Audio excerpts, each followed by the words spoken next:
chain smoke and I say fuck a lot. But I accept myself for the way I am. I accept you too. Viewer discretion advised. This version of this video is a combination of 2 or 3 videos.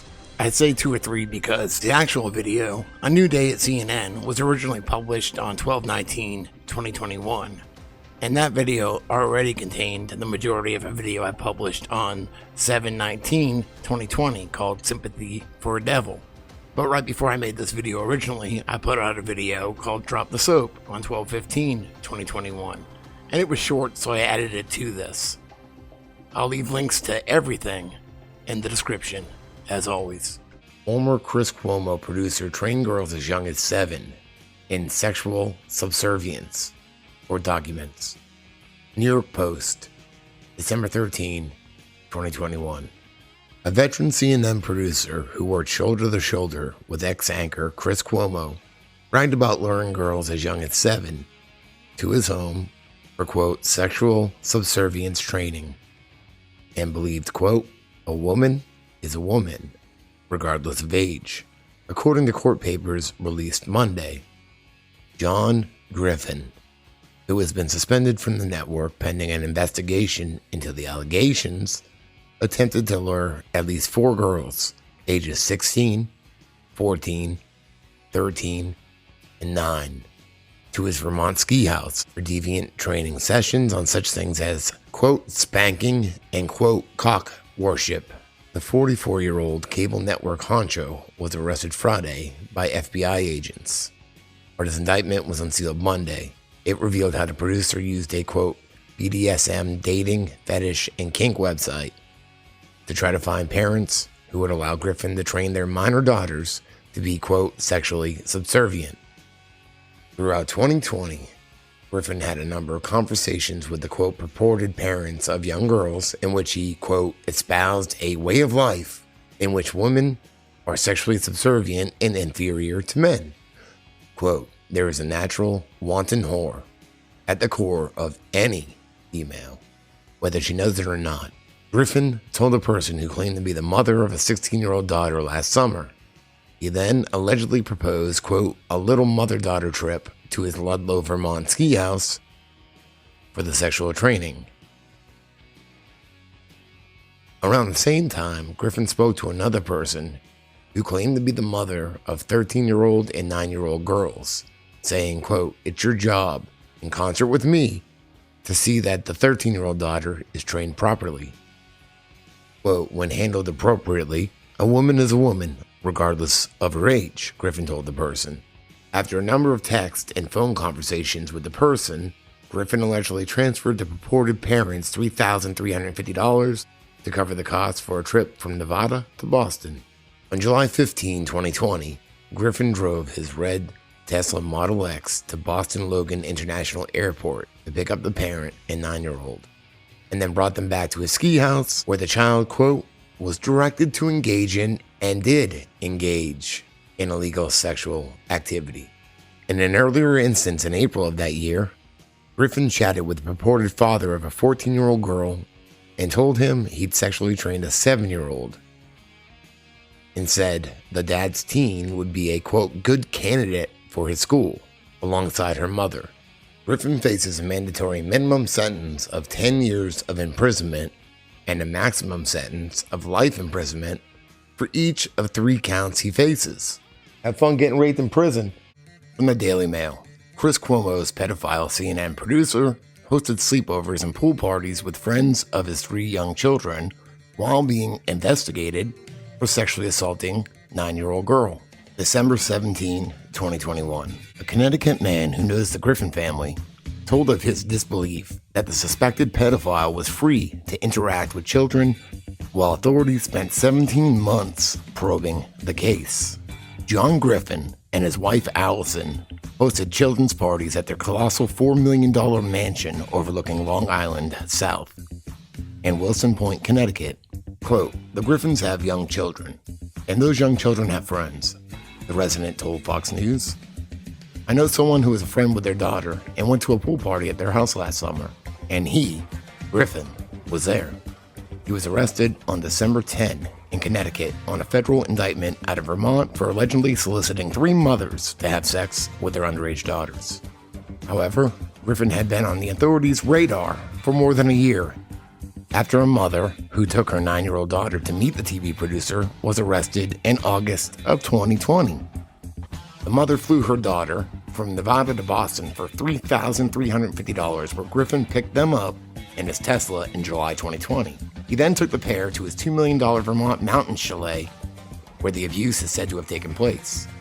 Police in Henderson, Nevada, arrested 48-year-old Heather Carricker the following month on 2 counts of child abuse, 2 counts of sexual assault against a child under 14, and 1 count of lewdness with a minor under 14. Griffin was named in the complaint against her. Federal authorities were made aware of the allegations, and on September 2, 2020, seized computers, storage media, devices, phones, cameras, micro SD cards, images, and video from Griffin. But they waited another 16 months before arresting the TV producer, leaving him free to interact with young children who were friends of his own kids. A federal grand jury in Vermont last Friday indicted Griffin on 3 counts of using a facility of interstate commerce to attempt to entice minors to engage in unlawful sexual activity. According to the indictment, from April to July of 2020, Griffin, who had worked at CNN for nearly 8 years, used the messaging apps Kik and Google Hangouts to communicate with people purporting to be parents of young daughters. CNN initially suspended Griffin while awaiting the conclusion of the investigation, but the network has since terminated him.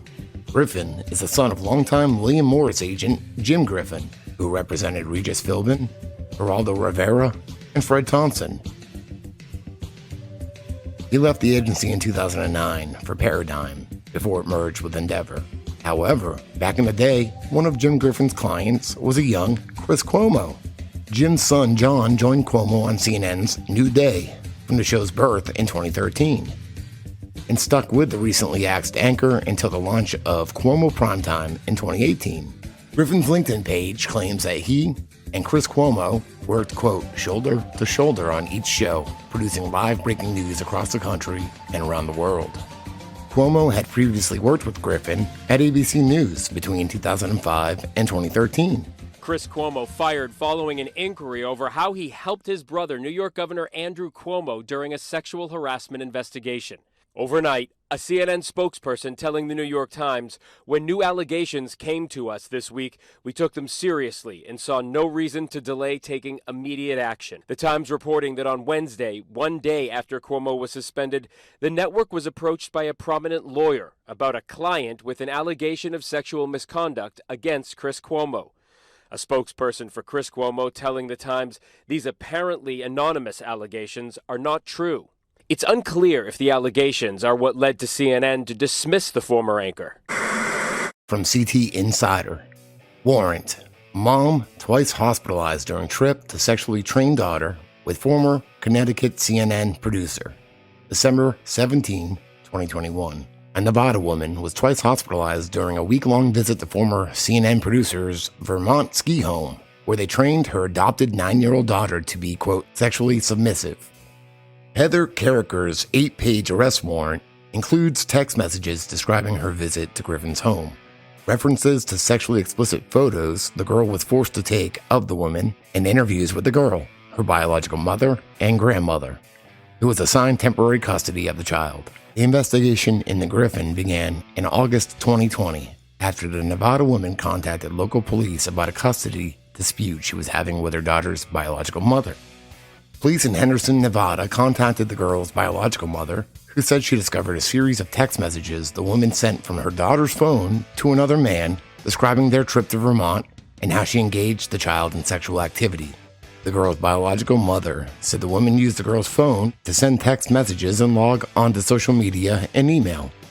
Trip had some great moments and had me in the hospital twice, the woman texted the man. The warrant states that it's unknown why the woman was hospitalized.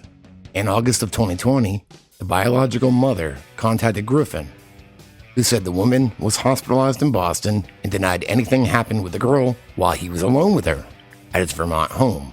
However, during the first 3 nights of the trip, the girl told police she was forced to engage in sexual activity with Griffin and her adoptive mother. Quote, The girl stated that the remaining nights in Vermont, she did not want to participate in what her adopted mother and John were doing, so she stayed in another room while they went to the basement.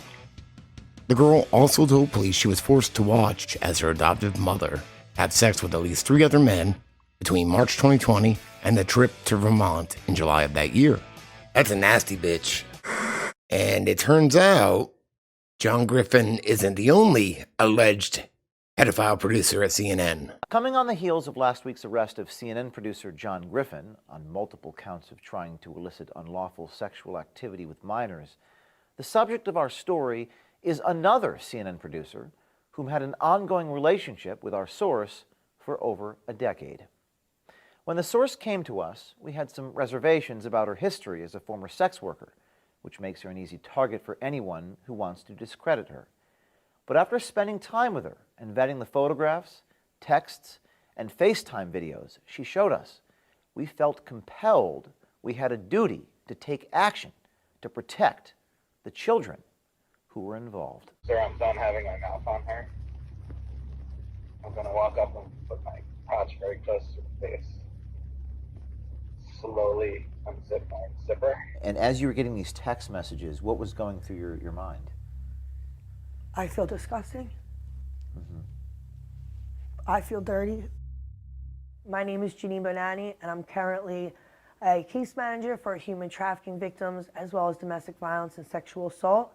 I also am the certified recovery specialist for drugs and alcohol in one of our other programs. And tell us your story. What made you come to Project Veritas? This was a hard decision to make. I had to, say something about this girl. I was also a victim when I was 13 years old of sexual assault, and hearing the words that I said just, made me want to reach out and help this girl. What are we looking at here? He sent me a photo of his daughter. It was not pornographic. And I reply, it's your girl's kid, like your girlfriend's kid. She asked me, do you think of her when you're in the shower a little bit? Tell the truth.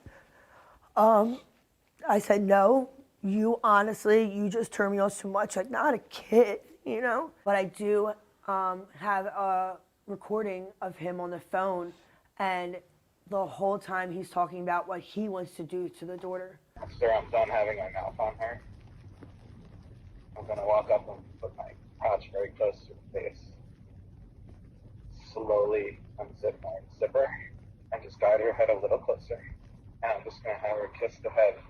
Lightly kiss the head of my and I'm going to put her hand around it so she can feel what that hard flesh feels like.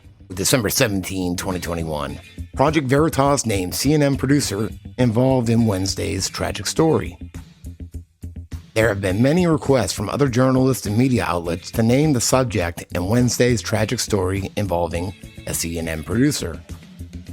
After ensuring the family involved is safe, Project Veritas has made the decision to release a name: Rick Salibi. Salibi is a producer on The Lead with Jake Tapper. Project Veritas reached out to CNN multiple times for comment, but as of this writing, they are yet to respond. The mother of the children involved in the story sent Project Veritas the following heartfelt note: "We have redacted some parts to further protect their identity and request everyone give them privacy during this difficult time." Quote, "I wanted to reach out to sincerely thank you again. I am very grateful towards you guys and everything you've done for me and my children. Our world has just been completely flipped upside down, but none of that matters. We are all safe. I'm hoping, praying, and pushing for charges to be brought against him so he can never do this to another child/family again. I want the public and any predators to know, without a shadow of a doubt, that I will go to the absolute ends of the earth to protect my babies, and I am tremendously grateful that you guys have saved us all from him. Despite the hardships ahead, I'm going to continue to sit with these feelings of gratitude towards you guys and the woman who provided you with the information. Gratitude will get us through the other side of all this. Thank you from the bottom of my heart, and Merry Christmas."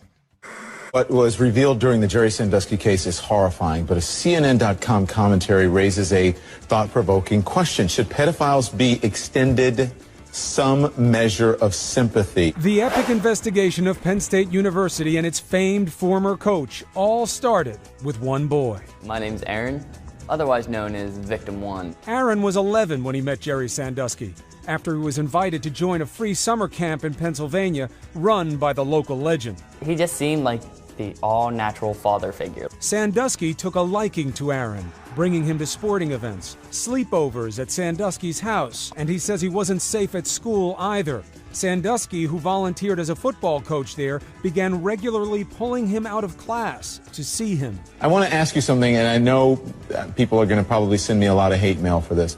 I've never been one to take glee in anyone's demise, and when I saw Jerry Sandusky walk out in handcuffs, I did kind of feel a bit sorry for him, even though I know the jury found him to do some horrific things.